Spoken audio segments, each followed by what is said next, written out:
Bienvenidos al episodio número 12 del Sueño Americano, vuestro podcast NBA.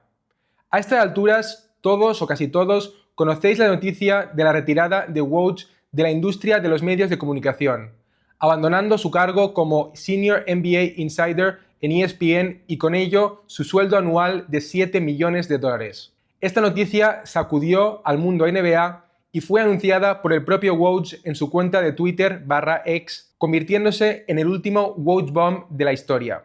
Su marcha dejaba un vacío enorme y a la vez fugaz, porque ya se sabe que a rey muerto, rey puesto. O mejor dicho, a Woj muerto, Shams puesto. Así es, Shams, el eterno enemigo de Woj, anunciaba hace apenas 2 semanas que fichaba por ESPN para reemplazar a Woj y convertirse en el nuevo rey de la información NBA, sin ningún rival en el horizonte. Pero los recientes acontecimientos van mucho más allá de Woj y Shams, porque afectan a la industria mediática deportiva en su conjunto, dominada durante décadas por ESPN y que hoy se encuentra en un punto de inflexión. Estos acontecimientos han dejado a mucha gente perpleja, alimentando incluso teorías de la conspiración. Pues bien, vamos a resolver este rompecabezas en 3, 2, 1... ¡Empezamos!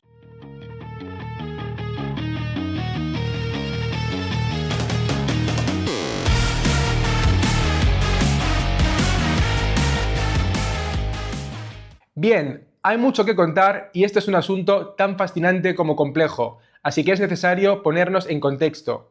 Y esto significa empezar por el principio. Hablemos del origen de Woj, el hombre que inventó una nueva forma de hacer periodismo en la NBA y que perfeccionó el arte del intercambio de información para ganar más y más influencia hasta convertirse en la figura más poderosa del panorama mediático NBA.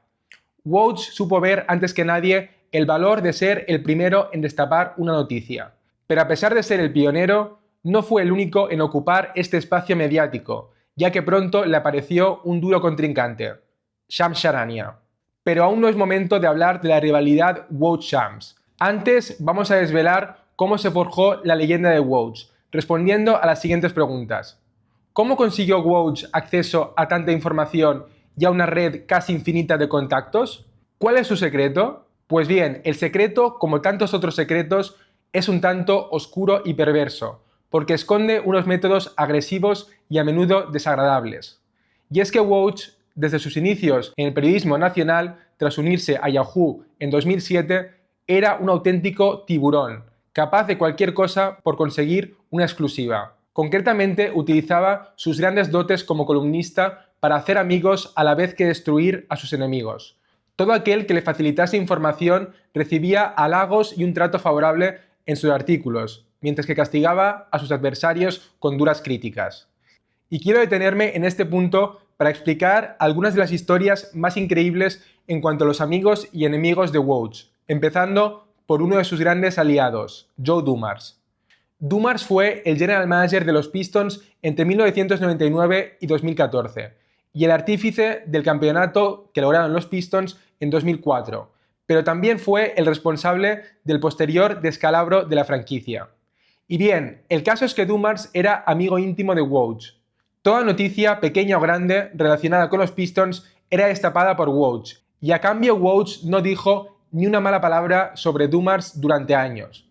El favoritismo era tan evidente que en 2010 la NBA sancionó a Dumars con una multa de $500.000 por filtrar memorandos internos confidenciales a Woj. Y lo más curioso fue la estrategia que utilizó la liga para confirmar sus sospechas en cuanto a quién era el topo que estaba filtrando información confidencial a Woj. Lo que hicieron fue emitir un falso comunicado a todos los general managers, cada uno conteniendo un pequeño detalle que lo distinguía del resto. Después esperaron a que el topo se lo filtrase a Woj y una vez Woj publicó el contenido del comunicado, siguieron el rastro hasta dar con el topo. Y de esta forma la NBA confirmó que efectivamente el topo era Joe Dumars. Y bueno, como decía, en la otra cara de la moneda están los verdugos de Woj, el principal de los cuales es nada menos que LeBron James. La enemistad con LeBron se remonta 20 años atrás y nace del puro rencor de Woj al negársele el acceso al círculo íntimo de LeBron. Esta falta de acceso a fuentes cercanas a LeBron hizo que Woj cometiera algunos errores a la hora de publicar noticias sobre LeBron. Un claro ejemplo fue cuando LeBron tomó la decisión de fichar por Miami. Días antes de que LeBron lo anunciase al mundo entero, Woj publicaba que los favoritos para hacerse con sus servicios eran los Bulls, seguidos de los Cavs y los Nets. Obviamente sus fuentes le estaban fallando y esto enfadó tremendamente a Woj. Y si hay algo que odia Woj es que se cuestione su credibilidad, que siempre ha sido su gran activo, ya que hay que reconocer que si algo caracteriza a Woj es la fiabilidad en cuanto a las noticias que publica.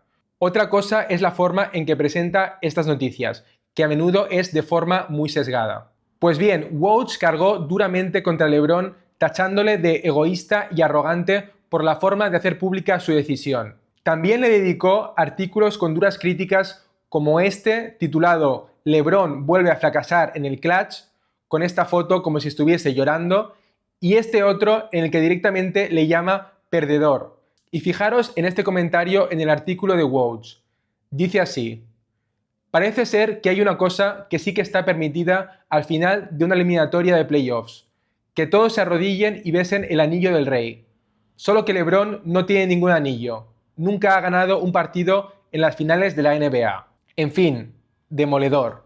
La otra enemistad que quiero compartir es menos conocida, pero a mí personalmente me resulta fascinante porque contiene una historia que parece sacada directamente de una película. La historia tiene como protagonistas a Woj y John Hollinger. Hollinger, que actualmente trabaja como columnista para The Athletic, fue un alto ejecutivo para los Memphis Grizzlies entre 2012 y 2018, pero antes trabajaba para ESPN, que siempre fue el gran enemigo de Woj. Woj sentía que era David y que ESPN era el gigante Goliat. Pues bien, volviendo a Hollinger, en el verano de 2011 se disputaban las finales de la NBA en Dallas, así que toda la prensa NBA estaba congregada en esa ciudad. Y una noche, después de uno de los partidos de las finales, Hollinger estaba montado en su coche a punto de salir del parking del estadio de los Mavs, cuando de repente vio pasar a Woj, que iba acompañado de dos compañeros de Yahoo. Hollinger arrancó el coche y justo cuando pasaba lentamente al lado de Woj, bajó la ventanilla y dijo en tono bromista: «Vaya, me podría haber cargado a todo el equipo de Yahoo de un solo acelerón». Pues bien, a Woj no le hicieron ninguna gracia estas palabras, y mientras el coche de Hollinger se alejaba, le gritó: «Y aún así seguiríamos pateándote el trasero desde la tumba, cabronazo». Bueno, lo de cabronazo lo he añadido yo. La cuestión es que, por motivos obvios, ninguna de las partes ha confirmado esta historia, pero quería compartirla porque me parece muy graciosa y me cuadra perfectamente que sea una historia real. Y bueno, más allá de sus socios y rivales, Woj hizo cosas sin precedentes. Por ejemplo, un agente una vez contó que en una ocasión estaba negociando por teléfono con un equipo el contrato de uno de sus clientes, y antes de que colgara el teléfono, Woj ya había publicado la noticia. También son muchos los jugadores que se han enterado de que han sido traspasados a la vez que el mundo entero gracias a un tuit de Woj. Pero tal vez la mayor hazaña y la más sorprendente que catapultó a Woj a la fama fue lo que hizo en el draft de 2011. El draft, como ya sabéis, es un evento televisado que se emite en directo cada año en ESPN desde 2003. Y es un evento que evidentemente genera mucha expectación entre los aficionados de la NBA porque los fans están ansiosos por descubrir cuáles serán los futuros equipos de las jóvenes promesas. Pues bien, en 2011, Woj decidió que iba a filtrar las selecciones del draft en su cuenta de Twitter antes de que se hicieran oficiales. En ese momento, Woj tan solo tenía 90.000 seguidores, pero después de eso, su nombre fue conocido en todos los rincones de la NBA, hasta el día de hoy en el que tiene más de 6,5 millones de seguidores. Y siguiendo el culebrón del draft, años después la NBA prohibió anunciar las selecciones del draft. Pero eso no detuvo a Woj, que lejos de rectificar, ridiculizó a la liga haciendo exactamente lo mismo que en años anteriores, pero utilizando en sus tweets todo tipo de verbos que no fuesen el verbo seleccionar. Estas son tan solo algunas de las historias que convierten a Woj en un personaje único y controvertido. En cualquier caso, nadie puede cuestionar su habilidad para cultivar relaciones y dominar la técnica del quid pro quo. Y poco a poco, gracias al dominio de este arte, fue elevando su reputación hasta el punto de que ESPN no podía seguir ignorándole. A su vez, Woj entendió que jamás iba a derrotar a ESPN, así que aplicó aquello de si no puedes con tu enemigo, únete a él, fichando por ESPN en el verano de 2017. Desde entonces cambió a un estilo más moderado y menos confrontacional, pero no olvidemos que esas tácticas fueron precisamente las que le permitieron llegar a la cima. Y ahora, después de más de 30 años de trayectoria periodística, Woj, agotado por el esfuerzo que conlleva un trabajo tan esclavo como el suyo, cuelga las botas, o en su caso, el teléfono. Bueno, pues esta es la historia resumida de Woj, y muchos os estaréis preguntando, ¿y qué hay de Shams? Pues bien, no voy a explicar toda la trayectoria de Shams, pero sí que es importante destacar que Shams no apareció de la nada, sino que fue compañero de Woj en Yahoo. Llegó a Yahoo en 2015 con tan solo 21 años y se convirtió en el aprendiz de Woj. Pero tras la marcha de Woj a ESPN, Shams pasó de aprendiz a competidor y con ello nació una intensa rivalidad entre ambos, hasta el punto de que ninguno de los dos mencionaba jamás al otro, ignorando prácticamente la existencia de su enemigo. Woj incluso llegó a eliminar este tuit que había publicado en el pasado en el que calificaba a Shams como el mejor periodista joven de la industria. Y es que Shams tenía una cosa en común con Woj desde sus inicios, una gran ética de trabajo y capacidad de sacrificio. Estaba dispuesto a estar 24/7 enganchado al teléfono y a reunirse con cualquier persona en cualquier lugar para conseguir una noticia. Además, conocía una de las reglas claves del periodismo, y esa es que toda historia tiene dos caras. Shams sabía que la mayoría de los contactos de Woj eran general managers y ejecutivos NBA, por lo que en sus noticias Woj acostumbraba a ofrecer una versión favorable a los equipos. Pues bien, Shams, aprovechando su juventud, forjó relaciones con jugadores y sus agentes, de modo que pudiese contar la versión alternativa a la de Woj. Además, antes hablábamos de que Woj ha hecho muchos enemigos por el camino, y como dice el dicho, los enemigos de mi enemigo son mis amigos. Por lo tanto, todo aquel que no quisiera hablar con Woj, hablaba con Shams. Y ahora, ironías de la vida, Shams ocupa el trono de Woj. Pero aún queda una pregunta en el aire. ¿Quién será el nuevo Shams? Yo tengo algunas teorías, pero dejadme en comentarios quién creéis que dará el salto para convertirse en el nuevo rival de Shams. Y ahora, agarraos a vuestros asientos porque toca hablar de la teoría de la conspiración. Y es que Shams finalizaba contrato con The Athletic a finales de septiembre de este mismo año, coincidiendo justo con la retirada de Woj.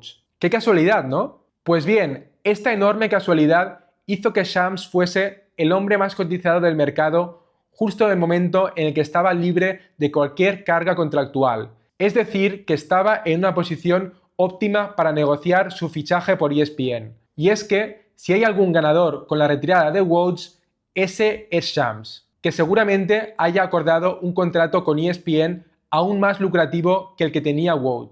Y esto, junto con el curioso timing del fin de su anterior contrato, ha alimentado una teoría de la conspiración. Por lo visto, algunos especulan con que Shams pudiese tener algún tipo de trapo sucio de Woj y que lo haya utilizado en este momento para forzarle a retirarse y de esta forma arrebatarle el trono. Yo personalmente no suscribo esta teoría, aunque admito que en caso de ser cierta tendría mucho sentido. Lo que no tiene demasiado sentido, en mi opinión, es el actual rumbo de ESPN. Y es que, en medio de las negociaciones entre Shams y ESPN, salía a la luz otra noticia inesperada y muy criticada por muchos aficionados de la NBA. Esta noticia fue el despido de Zach Lowe por parte de ESPN. Lowe es considerado uno de los mejores analistas NBA, un talentoso periodista polifacético que escribía artículos a la vez que aparecía en tertulias televisivas e incluso tenía su propio podcast, que aprovecho para comentar que era uno de mis favoritos. Pues bien, supuestamente el principal motivo de su despido era su elevado sueldo de más de $1 millón al año. Pero esta decisión no es estrictamente financiera, porque si solo se tratase de recortar gastos, se me ocurren muchas otras personas más prescindibles en ESPN, empezando por su compañero de televisión Kendrick Perkins. Perkins, el exjugador NBA, se ha convertido en un especialista en las famosas hot takes, opiniones polémicas construidas en torno a argumentos superficiales y vacíos de contenido que solo buscan llamar la atención de los espectadores. De hecho, se podría decir que Perkins representa el perfil opuesto al de Zach Lowe. ¿Y qué ha hecho ESPN? Renovar el contrato de Perkins. Así que no, la cosa no va de dinero. Esto es una decisión estratégica de ESPN que ha decidido que lo único que importa son los clics y llamar la atención. Sin duda, esto responde a una cultura que se extiende más allá del deporte y la NBA. Y es que vivimos en la era de la inmediatez y el contenido corto. Y los mayores exponentes de ello son Amazon y TikTok.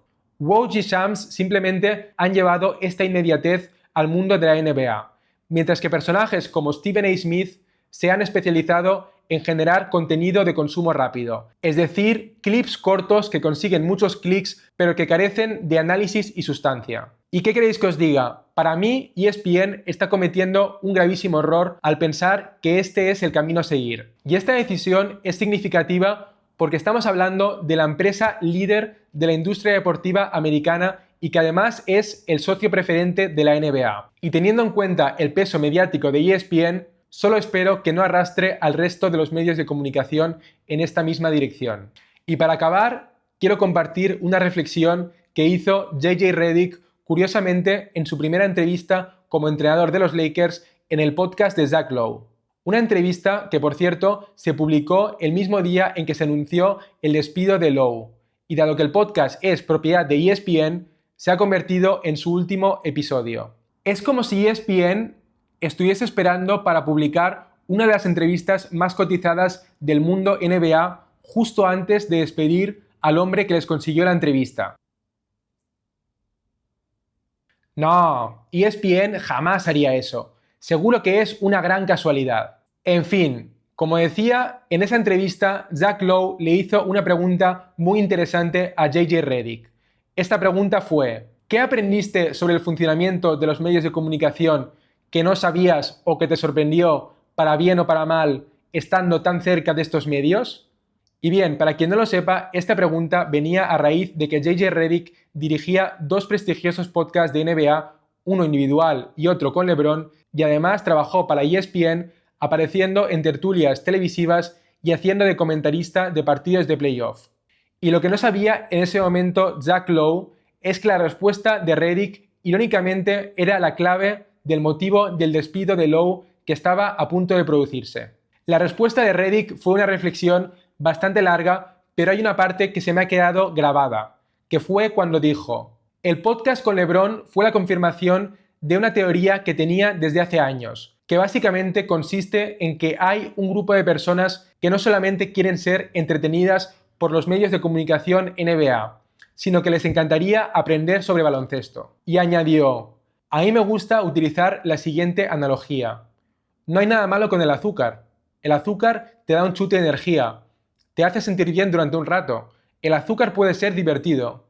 Mucha gente quiere azúcar. No hay nada malo en eso. Pero también hay gente que quiere una dieta más equilibrada, tal vez una ensalada. Y tal vez este grupo no sea tan grande como el grupo que quiere azúcar. No pasa nada. Fin de la cita. Pues bien, aquí, en El Sueño Americano, somos amantes de la ensalada. Y a mí personalmente me gusta hacerla con lechuga, tomate, aguacate, mozzarella fresca y mango. Probadla, está espectacular. Pues bien, esto es todo por hoy. Muchas gracias por estar ahí. ¡Adiós!